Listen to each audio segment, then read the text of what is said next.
Chile. Muy buenas, ¿cómo andan? Para algunos sonará descabellado, otros dirán que es conspiracionismo, pero en un mundo donde lo que prima es la mentira y la operación mediática constante, intentar arrojar algo de luz sobre lo que nos sucede es una tarea obligatoria. Ya casi nadie está hablando de Ucrania, ni siquiera los más interesados en ese conflicto, que son los europeos. El casi silencio quizá responda a que hace algunos meses ya se sabe que esa es una causa perdida. Hasta el propio Zelensky sabe que ya no lo van a seguir financiando para que termine de destruir a ese pueblo.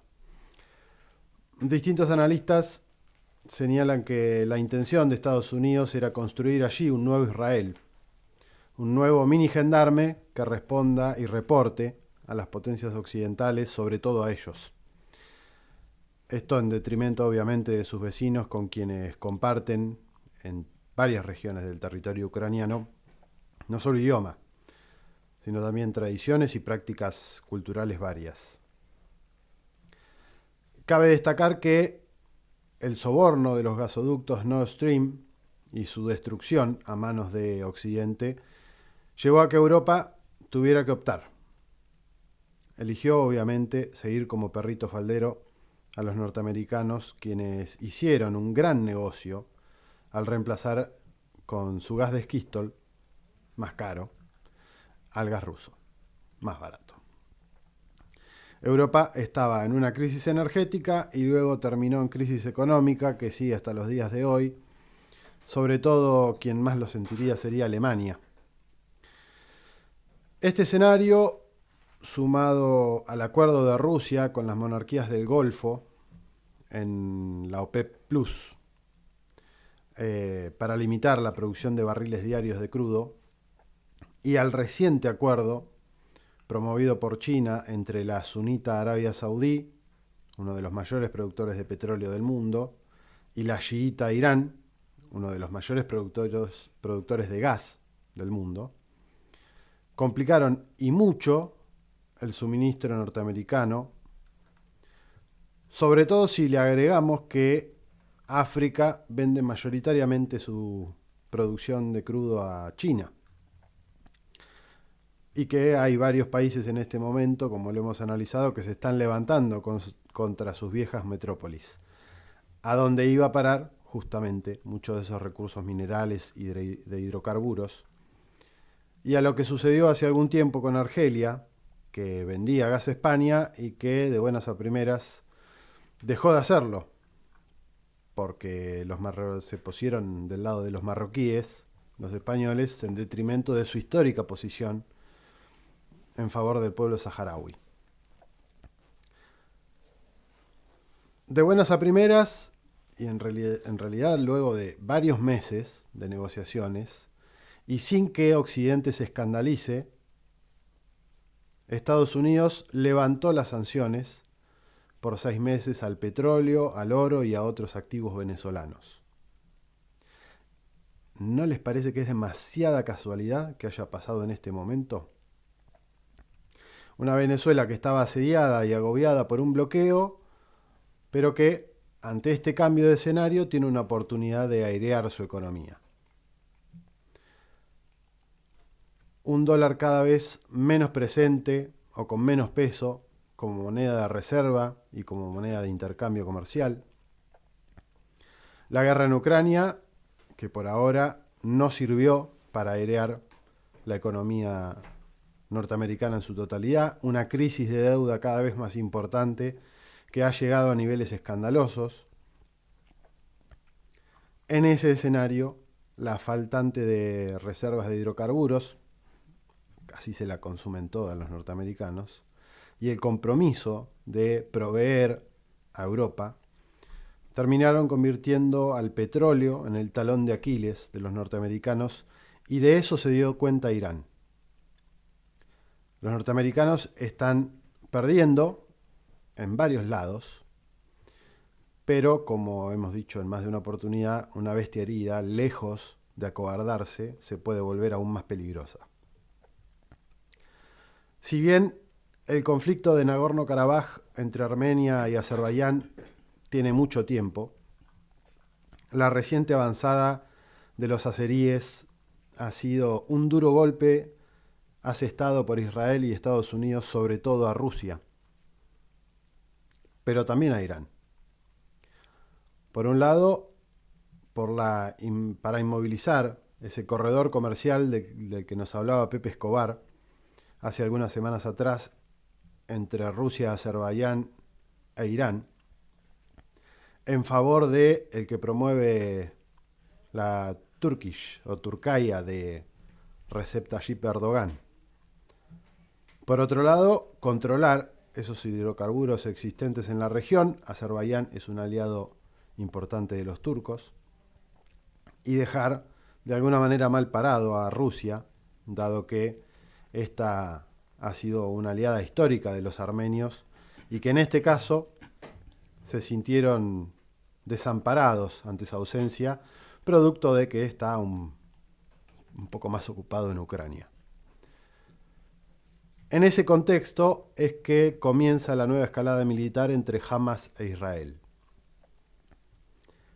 Está más que claro que la operación Lluvia de Al-Aqsa o Diluvio de Al-Aqsa del 7 de octubre no fue algo que se planificó de un día para otro.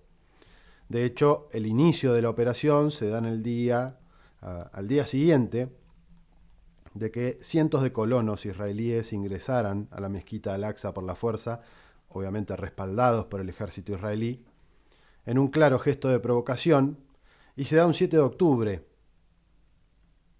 un día festivo para los israelíes, el día del Yom Kippur, recién lo charlábamos con Mauri, día que también se recuerda la última conflagración entre Egipto e Israel hace 50 años atrás.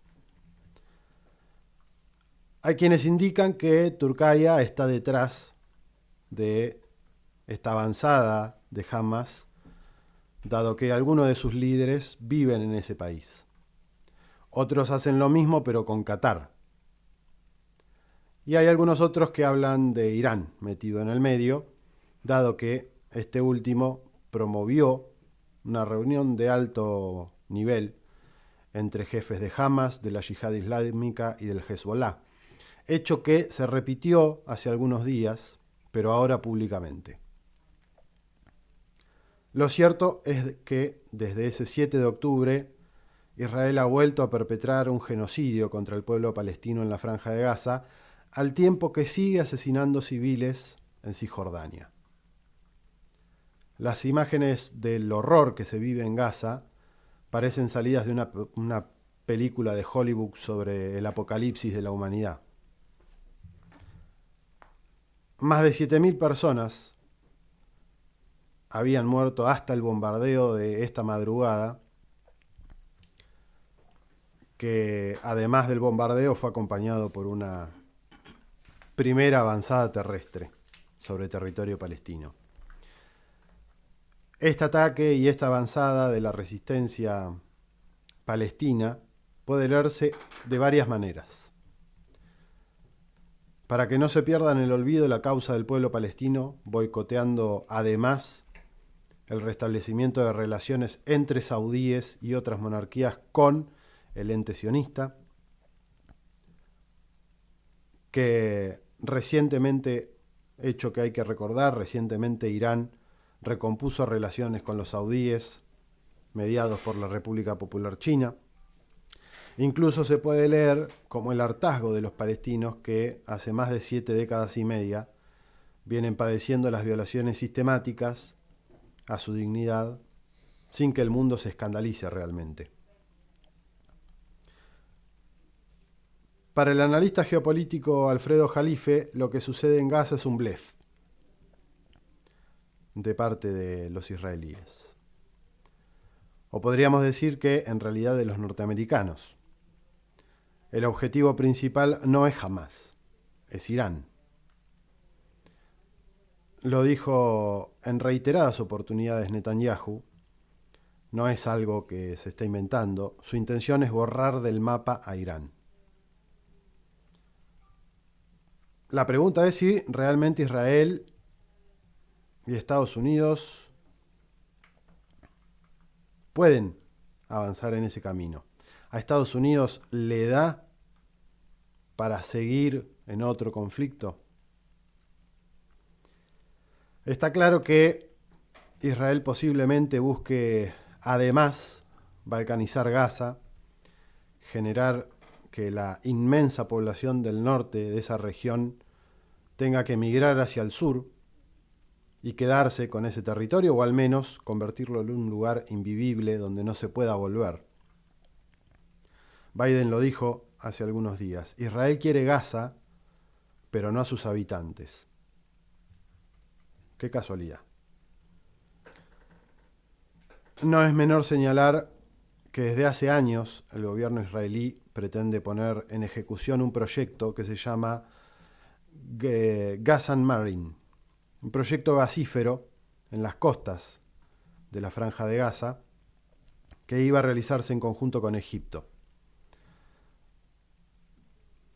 sin acabar con los palestinos que viven en Gaza. Esos yacimientos no podrían haber sido explotados por Israel, sino que además tendrían que haber sido contemplados los gazatíes. Cabe remarcar que, en términos geográficos, estos son los únicos, o los más importantes en realidad, yacimientos de gas a los que podría acceder Israel.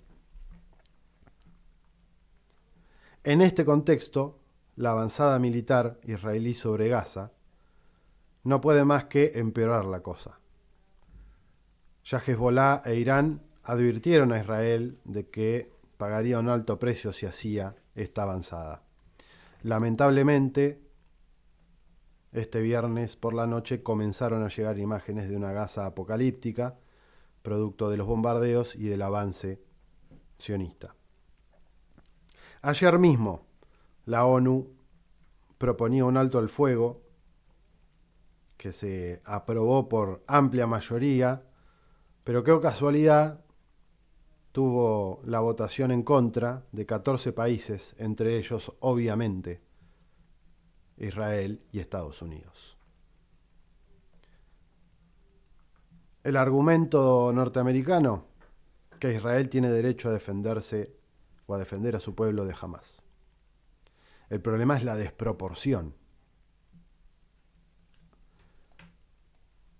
Aquí la disyuntiva es, como dice Thierry Meyssan, si se aplica el mundo basado en reglas que propone Occidente o si se aplica el derecho internacional.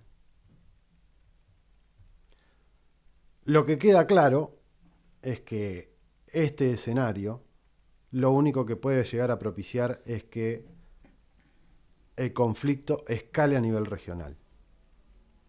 Imagínense ustedes Hezbolá ingresando en el conflicto, Siria ingresando en el conflicto, Jordania ingresando en el conflicto, Egipto ingresando en el conflicto, Irán ingresando en el conflicto. Suena muy raro que los norteamericanos hayan mandado 2 de sus buques insignia, de sus barcos insignia en la guerra, o para la guerra, a las costas israelíes, palestinas, simplemente para intentar defender a Israel de Hamás, que no deja de ser una guerrilla o una organización político-militar que se enfrenta a un Estado. Algunos analistas como Jalife, como Thierry Meyssan y como Alan Seyfried empiezan a hablar de un conflicto que puede escalar regionalmente y que por añadidura podría ir un poco más allá. Podría arrastrar a los norteamericanos, y si arrastra a los norteamericanos, posiblemente arrastre a rusos, chinos y vaya a saber quién más. Ayer por la tarde, noche, en línea con esto último, el presidente de la República Popular Democrática de Corea, Kim Jong-un, sostenía que estamos en las vísperas de una tercera guerra mundial.